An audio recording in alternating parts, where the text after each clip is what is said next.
Okay, we are ready to go. Okay, so for number one, mine's a little different. I put like the pluses as the wild types. So I just wrote out like the heterozygous, I guess mom or whatever, crossed to a homozygous recessive, I guess dad. And then I got the high for the gene arrangement for A, I got the highest numbers, which was 76 and 69. And that's like pretty easy. I think it's self-explanatory. That's how I got the gene arrangement. Basically, you just copy it.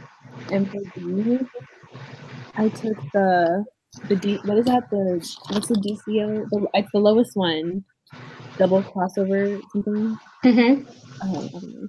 But then I did it kind of how in the video, where you like just have to write that little, I don't know, that little squiggly thing.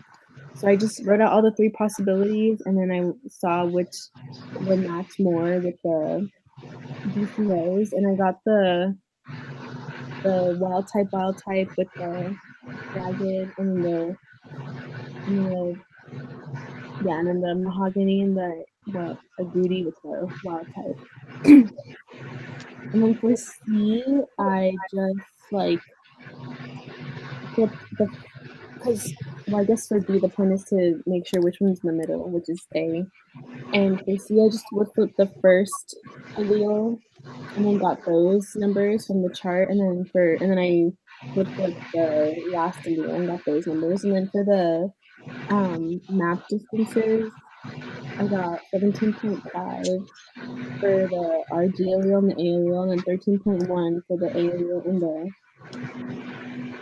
and the MG allele. I forgot, so I just but yeah, it's basically the same thing that was there. And then for part D, it's just I did mine a little different. I think things were in there.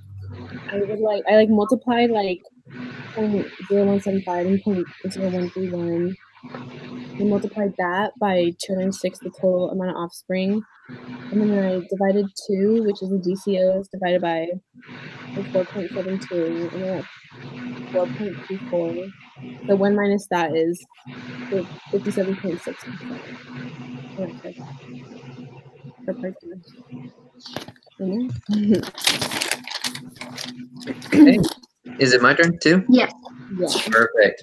Okay, so this one was pretty similar. This one, they're located on the of the male with an X chromosome, but if you read through it, the question, it says that all of the wild types are dominants. So you can you have it set up really nice here, but if you look at it, female, we have all the, what is it? The normal bristles, the normal bodies, and the normal eyes on top, and then for all the wild types and the other types are on the bottom. And so we go through and we look at the parentals values, and so the parental ones were 314 and 280. They were the largest numbers, and so if you look at it, it turns out to be the SC, wild type S, and wild type B, the opposite. And so then after we find out what the parentals are, then we need to figure out the order that they're in. And so we do that by finding the double cross events, just like a lot of us probably know. And so those lower ones were the 10 and the 14. And so the 10 was all of the mutant types, and 14 was all of the wild types. And so if you just go through, let's see, then you can find out what your order is. And our order came out to be the wild type B, SD, and then the wild type S on the top, and then flip. So, and then for question C, when we're going to go and try to figure it out, to find the total amount, you just add up all of the values that you find in the question, and it comes out to be 1,000. And so you go and you look at the values, and you find the order, and it says that the first one we're going to do, we were going to switch the V, and you do all that, and then you add them all together, including the double crosses, and you come out and you times it by 100. It's up in the right-hand corner. It comes out to be 10 MU. You do the same thing for the SCs, and it came out to be 35 MU. So then we did our little dot cross here, and so we had our SCs in the middle. So on the left, we had our V's, which was 10 MUs, and then on the right was our S's, which was farther away, a little bit more accurate, which was 33. So for D, what we did was we needed to find degree of interference. And so to find interference, you do 1 minus our observed that we actually saw in the data over our expected. So our expected, we took our values that we got, which were 10, so we divide that by 100, and we multiply it by 33 divided by 100. And then when we get that value, then we multiply that by our total amount, which was 1,000. And then we do 1 and then we get pretty much 24 over 33. So then we do 1 minus 24 over 33, which comes out to be 27.2%. Okay, and then for number 3, it's the same setup for a problem. So for the parents, we cross a heterozygous female, and we have for the pluses here are the wild type, the normal eyes, normal body, and normal thorax. And then anything without a plus is going to be our recessive allele. And so we have a heterozygous female crossed with a homozygous recessive male. So to set up the arrangement, we found the most occurring genotypes, which were the wild type S, wild type G, and then recessive C. And then the recessive S, recessive G, and wild type C genotypes. And so for our arrangement, we ended up getting this, which was the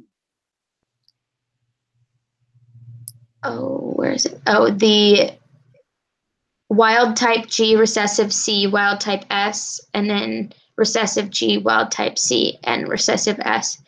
Then to find the order, we looked at the genotypes that appeared the least, and those were actually not listed, but they were the genotypes. The wild type. Oh, what just happened? Oh, there we go. The wild type G, recessive C, recessive S, and then the recessive G, wild type C, and wild type S. So for the order, we had the S allele in the middle. And so for C, we just took the number, we did our double crossover. So we flipped the C allele and took both of those genotypes, and then we flipped the S allele and took both of those genotypes. And we set them up in this equation where we added those all together, put them over 1,000, which was the total number of progeny, and multiplied it by 100, and we got 5.6 map units. And then we did the same thing from the S to the G alleles, and we got 1.9 map units. So this was the final answer, the final allele map, I think is what it's called. And then for D, for the interference, we set it up as 1 minus the observed number of double crosses over the expected number of double crosses. And we did fill in the map units that we got for each of the map distances that we calculated and the total number of progeny. But since the observed number of double crosses was 0, the answer was always going to be 100%. And then for 4, this was set up kind of the same as number 3. And so for one parent, we had the recessive, a heterozygous parent. So it was the 3 wild types on one end and then the 3 recessive alleles on the bottom. and then the other parent was homozygous recessive with all 3 recessive genes on both. So to find the parentals, once again, we took the 3 genotypes that appeared the most, or the 2 genotypes that appeared the most, and so our arrangement ended up being recessive AN, and then 2 wild types, and then over a wild type, and recessive BR, recessive F. And then for the order, we did the same thing as problem 3. We found the 2 that appeared the least, and found the order to have F in the middle. So we had wild type, recessive AN over recessive BR, recessive F, wild type. And then for C, we set it up the same way we did for problem 3 as well. For the distance between the BR allele and the F allele, we flipped the BR allele, found those 2 genotypes, and then we flipped the F allele and we found those 2 genotypes, found all those numbers, plugged them into the formula here, divided them over 1,000, which was the total number of progeny, and then multiplied it by 100 to get 5.1 map units. And then for the distance between F and the F allele and AN allele, we did the same thing. We flipped the F allele, found those amounts, and then we found, down here, and then we flipped the AN allele and found those amounts. We plugged them into this formula, divided them over by 1,000, multiplied by 100, and got 19 map units. And it gave us this map right here. And then for D, for the interference, we did 1 minus the number of observed double crosses over the number of expected double crosses. For the number of expected double crosses, we did the percentages that we found in the previous answer. So we did 0.051 multiplied by 0.19, and then multiplied that by the total number of progeny, which is 1,000. So we did 5 divided by that answer, and we got 0.516. So we did 1 minus 0.516 and got 0.484 or 48.4%. All right, so for number 5, question A says, suppose a cell has a genotype big A, big B, small b, and assuming that the big A and small a alleles are on separate homologous chromosomes and the big B and small b alleles, what are the genotypes of the gametes produced by the cell? And it also wants us to find the frequency of each of the gametes. And so when we did that, we just drew it out. So we got 25% of each because there's like 2 different possibilities.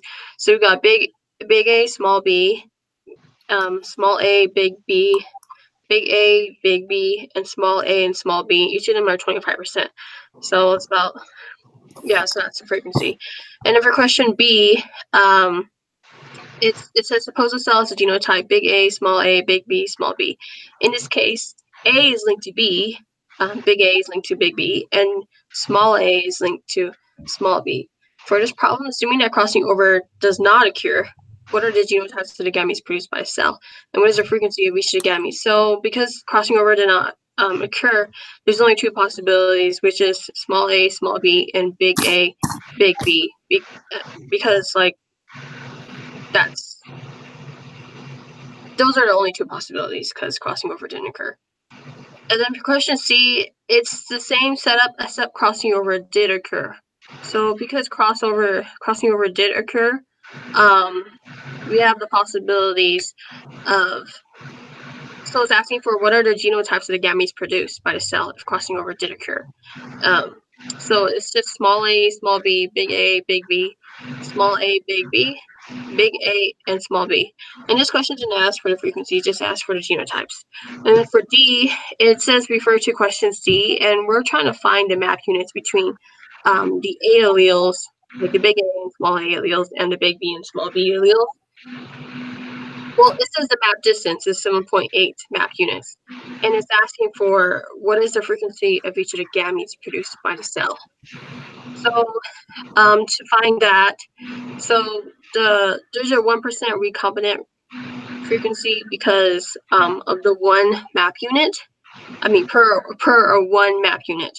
So to find the recombination frequency, we just say recombinance over total offspring times 100%. And so from that, it's to 7.8% offspring or recombinance. So the total offspring equals the parental plus the recombinant.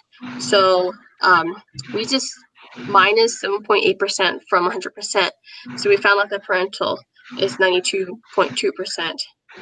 And the parental is the big A and big B and the small a and small b. And the recombinant is kind of the other way. It's the big A and small b and the small a and the big B.